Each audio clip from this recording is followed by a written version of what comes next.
Hablemos. Hablemos. Buenas tardes o buenas noches. Bienvenidos otra vez a Hablemos. Hablemos es una conversación sobre historia de Puerto Rico y obviamente sobre política en Puerto Rico. Los últimos capítulos o episodios hablamos del descubrimiento de América, hablamos del descubrimiento de Puerto Rico, hablamos de la política en Puerto Rico, en particular las elecciones del pasado 5 de noviembre y sus resultados. Aquí estuvo el profesor Ángel Manuel Rivera, el profesor Aaron Gamaliel Ramos, estuvo la profesora Laura Crespo y estuvo el profesor Alfredo Bassat. Hoy tengo la alegre y dichosa visita del amigo Alberto Medina Carrero, licenciado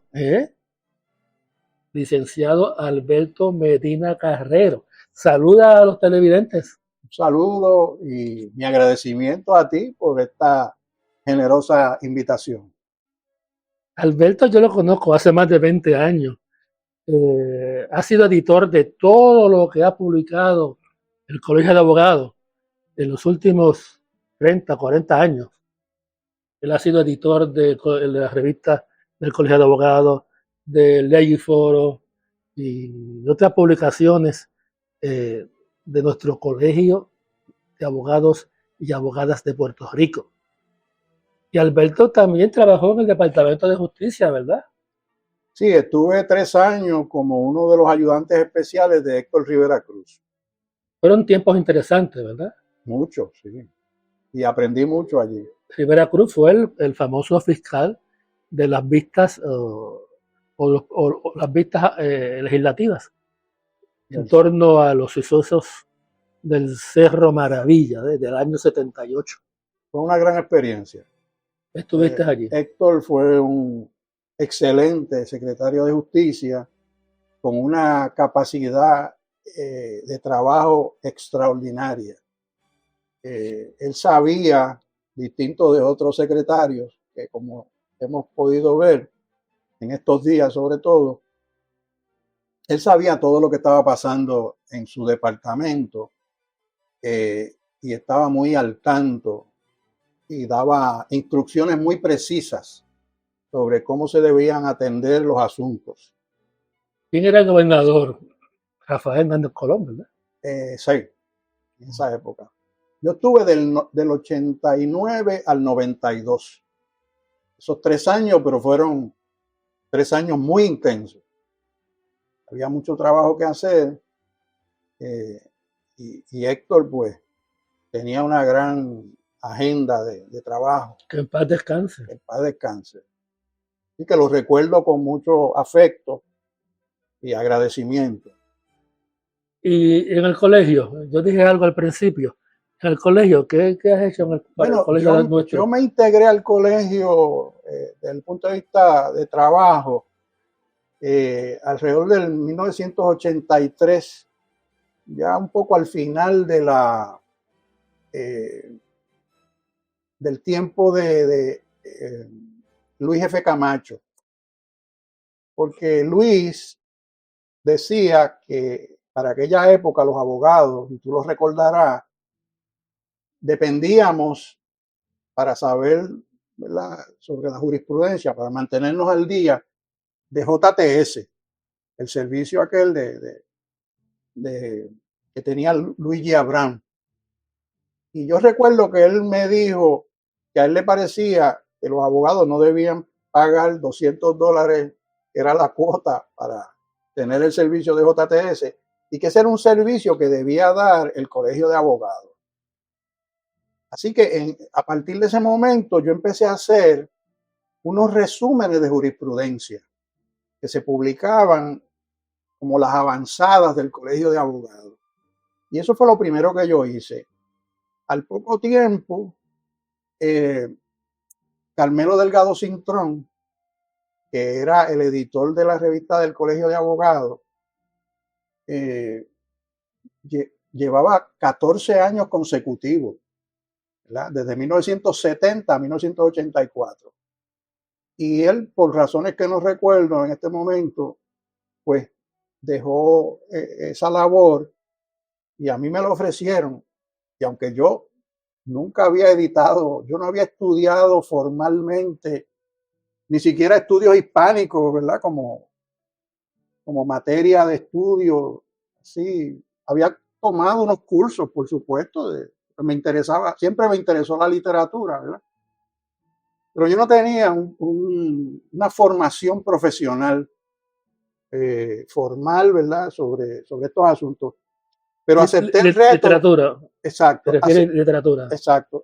Acepté el reto de, como tú dijiste, editar la revista del Colegio de Abogados. En aquella época se llamaba la revista del Colegio de Abogados, ahora le pusieron revista jurídica del Colegio de Abogados, pues en aquella época y durante muchos años se sobreentendía que era jurídica. Así que ahí empecé y estuve varios años. Luego fundé, como mencionaste hace un ratito, la revista Ley y Foro, que era una revista de temas jurídicos, pero no jurídica, desde el punto de vista académico, la formal. Y ahí pues estuve varios años eso, hasta que me fui, como te dije, con Héctor en el 89 y realmente era demasiado trabajo y tuve que dejar al colegio por unos años. Eran los tiempos de oro del Colegio de Abogados de Puerto Rico. Definitivamente. Tristemente fue desmantelado o atacado vilmente por el partido en el poder, el Partido Nuevo Progresista, particularmente por el líder eterno del Partido Nuevo Progresista, don Antonio Tomás Rivera Schatz. Tomás Rivera Schatz. Tristemente el próximo presidente del Senado de Puerto Rico.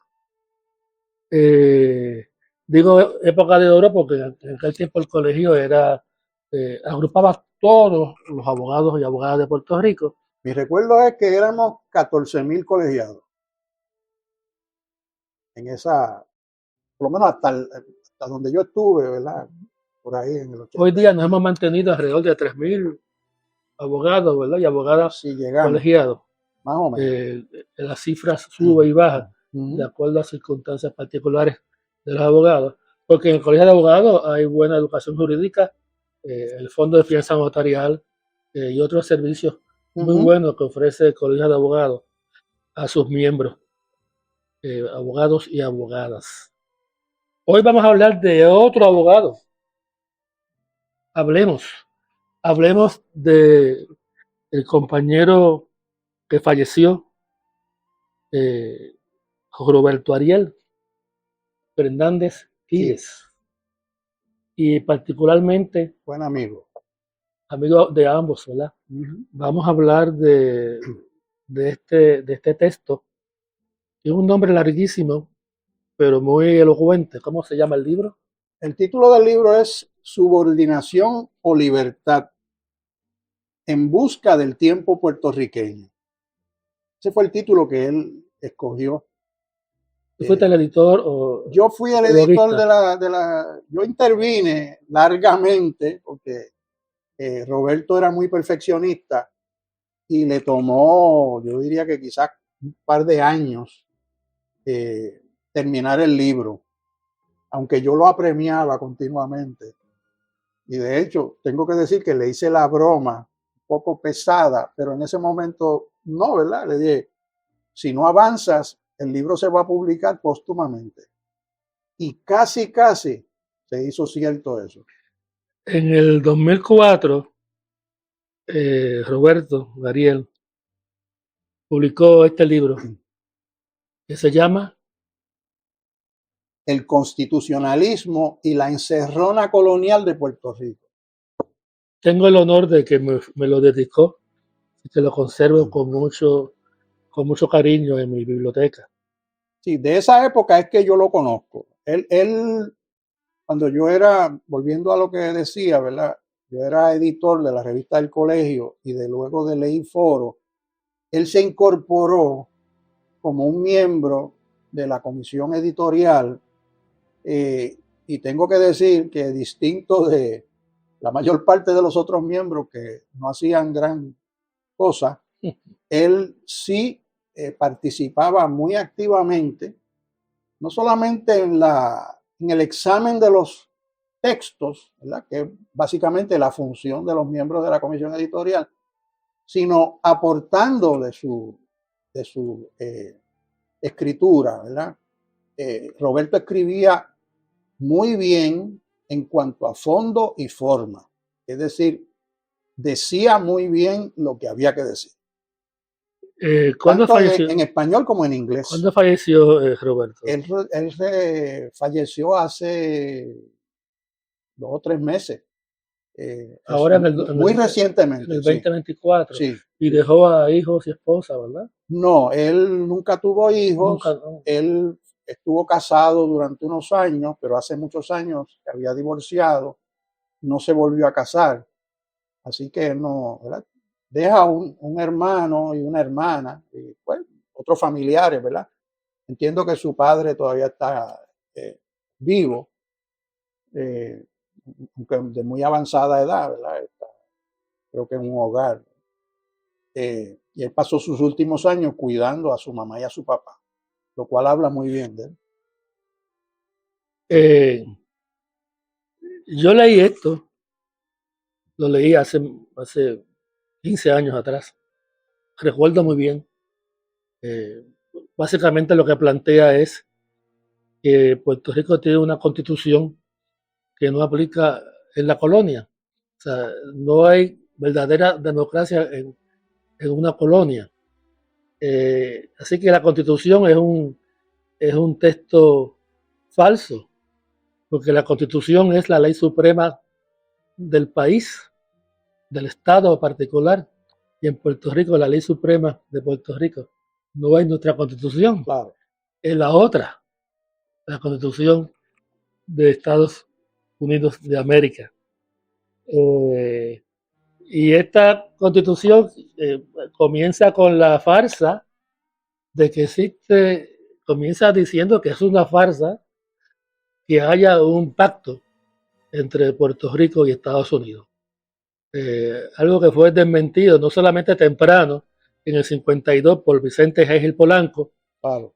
que él lo cita aquí, sino también por recientemente la administración del presidente Obama y su Departamento de Justicia, que también dijo que nunca hubo tal pacto entre Puerto Rico y Estados Unidos, que esto es sencillamente una colonia. En el mundo, Alberto, existen 193 países soberanos que participan en la ONU, en la Organización de Naciones Unidas. Y existen 17 colonias, según la ONU. Puerto Rico no está ni en los primeros, ni en los 193, ni las otras 17 colonias. Puerto Rico está en una especie de limbo. Exacto. Limbo jurídico. Y él, además de ser un limbo jurídico en términos del derecho internacional, aunque la Comisión de los 24 en la ONU reconoce que Puerto Rico aún no ha alcanzado su soberanía, pese a que no está obligado Estados Unidos a dar informes anuales. Pero según la Comisión de los 24, Puerto Rico aún no ha alcanzado su soberanía. De acuerdo, pudo demostrar allá en los 50 Vicente Gil Polanco, Juan Maribras y otros ilustres compañeros como el abogado Rafael Anglada, amigo nuestro. Mira, Alberto, Puerto Rico tiene el reto, el enorme reto de buscar en la paz lo que se perdió en la guerra. Puerto Rico pierde su soberanía, que la tuvo en virtud de la autonomía dada por España en el 97. La Carta Autonómica. y luego con esa autonomía y esa soberanía que la hubo, porque teníamos la capacidad de iniciar tratados comerciales, todo eso se perdió en el 98 con la invasión de la Ujú. naval, de la Fuerza Naval Norteamericana. Así que con esa introducción, háblame de este libro de Roberto. Sí, pues precisamente el libro surge de la inquietud de Roberto, que compartimos, ¿verdad? Todos los independentistas, de por qué eso que tú acabas de decir, esa realidad de que hay la inmensa mayoría de los países del mundo son soberanos, por qué el nuestro no lo es, no lo ha sido nunca, y por qué se percibe a través de los siglos una renuencia a reclamar ese derecho natural de todos los pueblos que se organizan en sociedad.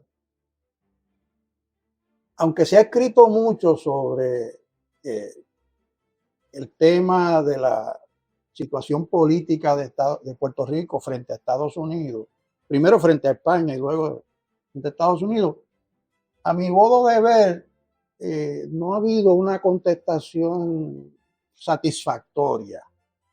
¿Eh? Porque uno tiene que plantearse, y esto lo discutimos muchas veces, él y yo, en el proceso ese que te dije que duró como 2 años.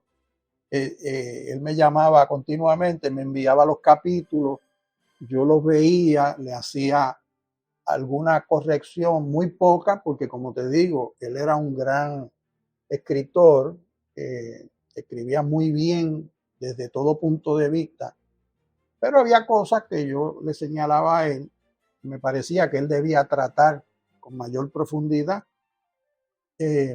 Entonces, pues en ese sentido y en ese proceso, es inescapable pensar que por qué si nuestros vecinos inmediatos, por ejemplo los dominicanos, ya en 1844 habían sacado a España, ¿verdad? Y la sacaron a tiro. 2 veces la sacaron. Como todo el mundo ha hecho, ¿verdad? Eh, como hizo Bolívar y San Martín, y O'Higgins y todas esos grandes próceres que supieron darle con sus armas la libertad a sus respectivos países. Pues los dominicanos habían rescatado su soberanía primero de España y luego de Haití, ¿verdad? Eso no se nos puede olvidar. Entonces uno no puede pensar que los puertorriqueños no sabíamos, no sabían lo que estaba en esa época, por supuesto, lo que estaba pasando en República Dominicana, ¿verdad? Que estaba tan cerquita y que había pues una comunicación, ¿verdad? Muy razonable entre ambos países. No hablemos de Cuba, ¿verdad? Que los cubanos perdieron la guerra de 10 años, ¿verdad? Tuvieron 10 años peleando contra los españoles y perdieron la guerra. Pero no se dieron por vencidos, no dijeron, bueno, pues ya, ¿verdad? Vamos a dejarlo así. Con la paz del Sajón, ¿verdad? Vamos a dejarlo así. No, volvieron. Y volvieron, sí. Y hay que pensar en el también 94, que los, en 1894 que 93 volvieron a hacer los filipinos también, ¿verdad? Se armaron y estuvieron luchando, y tanto estuvieron luchando que en 1916 la Constitución de Filipinas tenía más poderes que la ley Jones de 1917 aplicable a Puerto Rico. Y fíjate que 30 años después, en 1946, los filipinos finalmente logran que Estados Unidos les reconozca su independencia. ¿Y Puerto Rico? Esa es la pregunta que uno se hace. Y es la pregunta que Roberto obsesivamente, hasta cierto punto, trata de contestar ahí, porque a eso a él lo tenía, ¿verdad? muy preocupado, ¿verdad? Y hablamos mucho de eso. Y este libro es un intento de contestar esa interrogante de una manera más completa y más coherente. Y yo digo que es un intento porque realmente yo creo que todavía hay cosas, y se lo dije a él, y él tenía la intención, ¿verdad? Pero la muerte lo sorprendió, de escribir otro libro, ¿verdad? En seguimiento de para explorar esa parte.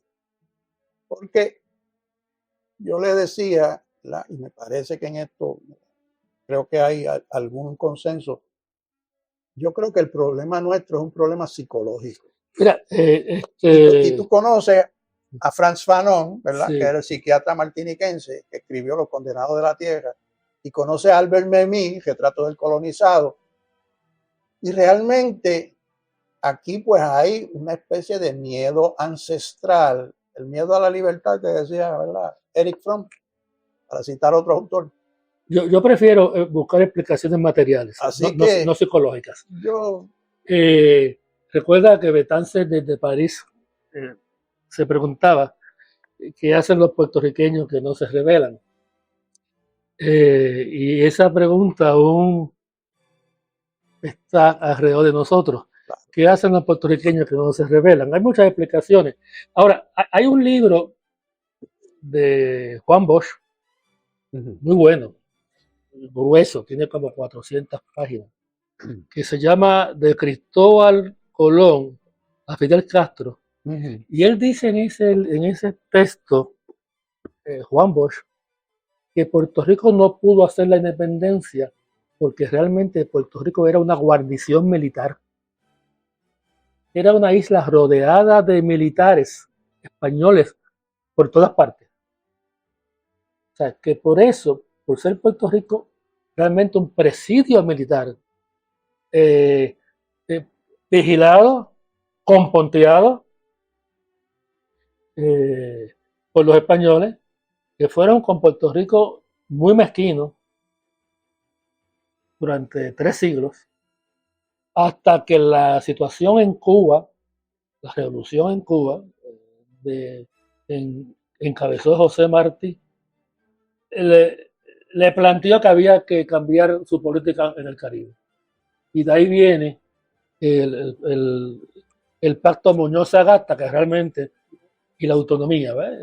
Sagasta lo que hace es responder no a Muñoz Rivera, sino la situación en Cuba. Yo respeto mucho a Bosch, pero me parece que esa no es la... Como en todo, ¿verdad? No hay una sola contestación, una sola razón, etcétera. Pero yo creo que Albizu, cuando dijo el mayor valor del hombre es el valor, ¿verdad? Yo creo que Albizu se dio cuenta que aquí no había valor, nos faltó valor físico, ¿verdad? Valor. O sea, aquí el derramar sangre es una cosa como que no, tenemos una aversión a eso, ¿verdad? Y es una cosa que ha ido, y Roberto se ocupa de decir eso en el libro, va de generación a generación, como tantas otras cosas en la vida. Porque eso, en última instancia, eso es lo que es la cultura, ¿verdad? No la cultura, ¿verdad?, de arte, etcétera, sino la forma de ser de los pueblos. Y el nuestro, por distintas razones, quizás porque la gente que vino aquí, ¿verdad?, no era muy valiente, pero hay que ver eso. O sea, yo no puedo creer. Sí, los que llegan a Puerto Rico son huyendo, francamente, de otras revoluciones. Pero eso no puede explicarlo. No es todo, son distintos factores, no hay un solo Lo que factor. pasa es que nos acostumbramos a que nos mandaran, a que las decisiones las tomara otro, porque hay algo de comodidad en eso. Y lo otro es el situado. Entonces, cuando no venía el situado, pues entonces esto era un desastre, qué sé yo. Ahora bajo los americanos tenemos que esperar que FEMA nos diga, bueno, cuerpo de ingenieros, y hay gente, exacto, y hay gente que no recoge los escombros porque si los recogen, entonces FEMA no va a valorar bien y no me van a dar lo que me deben dar. Tenemos que aceptar que tenemos unos defectos que son casi congénitos, ¿verdad? Luego de tantos siglos, ¿verdad? Y que nos hemos acostumbrado a una cosa. O sea, yo creo que Valdoriotti tenía algo de razón cuando dijo, ¿verdad?, que los pueblos se degeneran. Y yo creo que el nuestro se ha degenerado. Es dolorosísimo decirlo, y más para un independentista como yo y como tú, ¿verdad? Pero hay que aceptar. Mi suegra de la República Dominicana decía, amor no quita conocimiento. Y yo creo que esto se aplica aquí. Amamos nuestra patria, pero eso no quita que la conozcamos y que conozcamos y aceptemos los errores y los defectos que como colectivo humano tenemos. Y no hemos sostenido, ¿verdad?, la idea de que la nacionalidad, Albizu lo dijo, ¿verdad? El nacionalismo es la patria organizada para el rescate de la nacionalidad. Y eso nunca se ha dado. Muy esporádicamente y muy débilmente. Y eso es una triste realidad de nuestro país. Albizu cuenta en un libro sobre Snyder, escrito por el profesor Luis Rivera, que contaba con un ejército de 15.000 voluntarios. Eso lo dice en una entrevista con el fiscal Snyder, según un texto del profesor Luis Rivera. Sí, Luis Rafael Rivera. Buen amigo. En un país donde haya 15.000 voluntarios a irse a la guerra y combatir contra el imperio, no es un país sumiso. Yo creo que es un país valiente. Y las mayorías nunca han sido radicales. Los sectores radicales son las minorías, las vanguardias. Toda revolución la inician las minorías. Sí. Y luego las mayorías, incluso la americana, se unen. Bueno, según Adams, sí, John Adams, no fue solo un tercio de la población. Si se hubiera puesto se hubiera puesto al voto, la independencia de las 13 colonias perdía. El caso más conocido de una revolución, la Revolución Francesa del 1789. En la Francia de ese siglo, a fines del siglo XVIII, habían alrededor de 7 millones de habitantes. En el área de París había 700.000 habitantes. La revolución, Alberto, la hicieron 7.000 habitantes. Sí, no fue una revolución de las mayorías. No lo sé.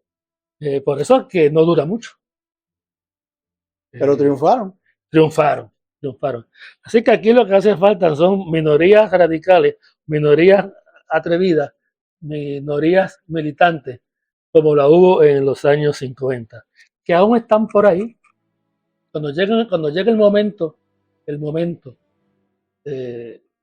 llegará el momento.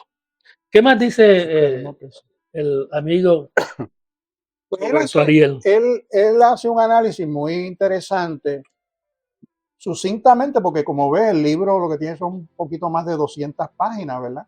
En ese sentido es muy ambicioso, pero él tuvo el don de la brevedad y dice mucho en poco.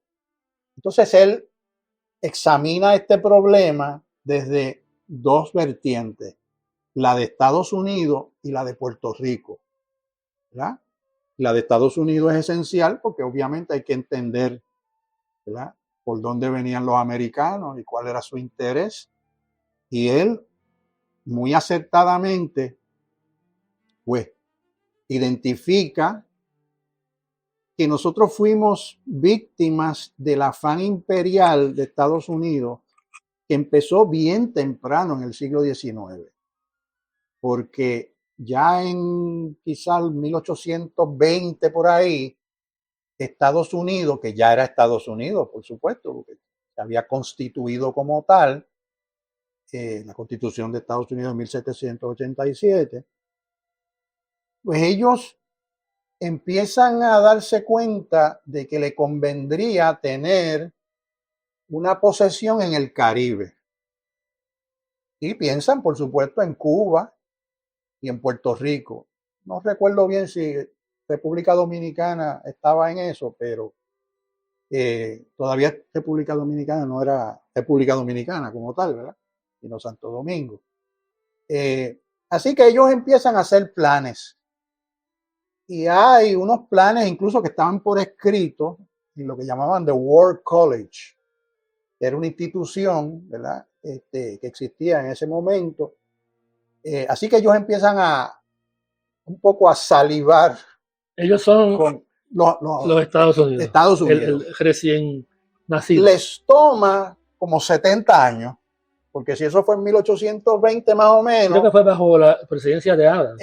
Sí. Adams, Jefferson y Madison. Exacto. Son los tres presidentes que primero miran al Caribe y con el deseo entonces, de adquirir claro, ya, en el Caribe. Como sabemos, con el subterfugio de la explosión del Maine en la bahía de La Habana, pues esa es la excusa que ellos utilizan para declararle la guerra a España, que era un imperio que estaba de capa caída, y ellos sabían que con la mano izquierda lo iban a derrotar. Y de hecho, en 3 meses lo liquidaron. Tú sabes que hay una nueva teoría que está circulando ahora en España, ajá, que dice que la derrota del 98 fue pactada.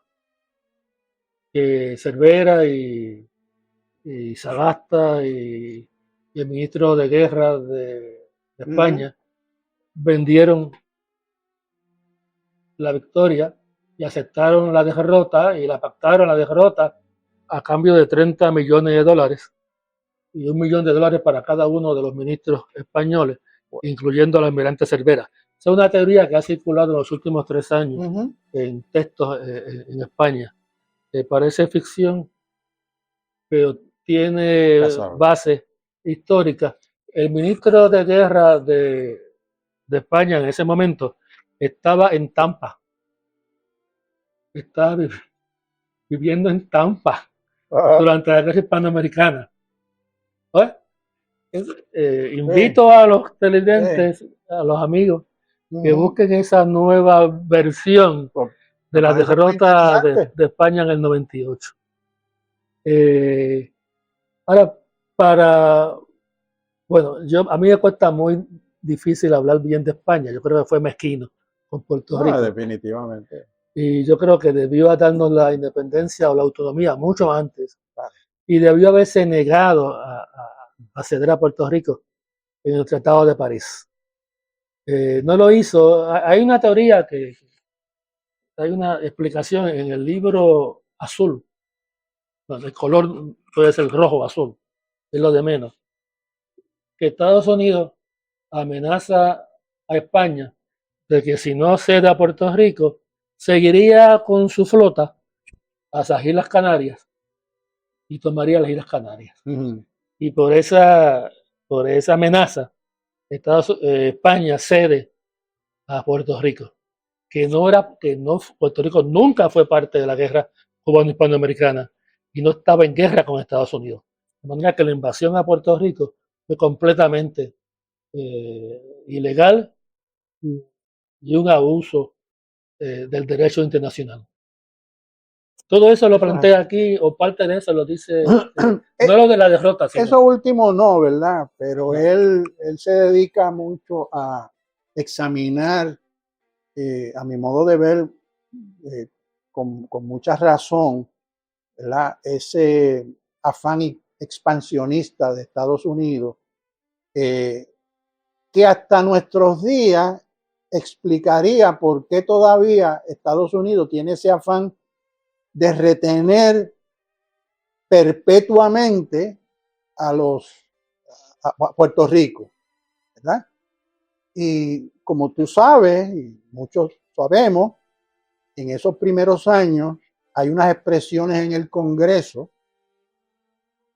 que eso es a lo que apuntan, ¿verdad? Es decir, esto va a ser nuestro de aquí a la eternidad. O sea, no es que dentro de un tiempo nosotros le vamos a dar la libertad a Puerto Rico, etcétera. No. Y como sabemos de los casos insulares, ahí se elabora la teoría peregrina, ¿verdad? De que Puerto Rico pertenece a, pero no es parte de Estados Unidos. Y eso, como sabemos, no ha cambiado en nada. Por lo tanto, nosotros somos una posesión, somos como si fuéramos una propiedad, un objeto.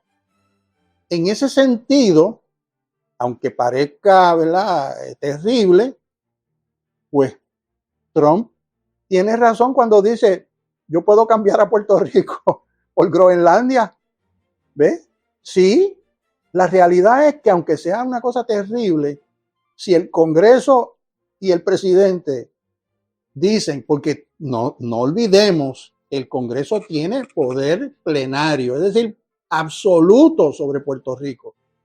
Pues si ellos deciden que le conviene más tener a Groenlandia que a Puerto Rico, al otro día amanecemos daneses nosotros, o sea, ciudadanos de Danés.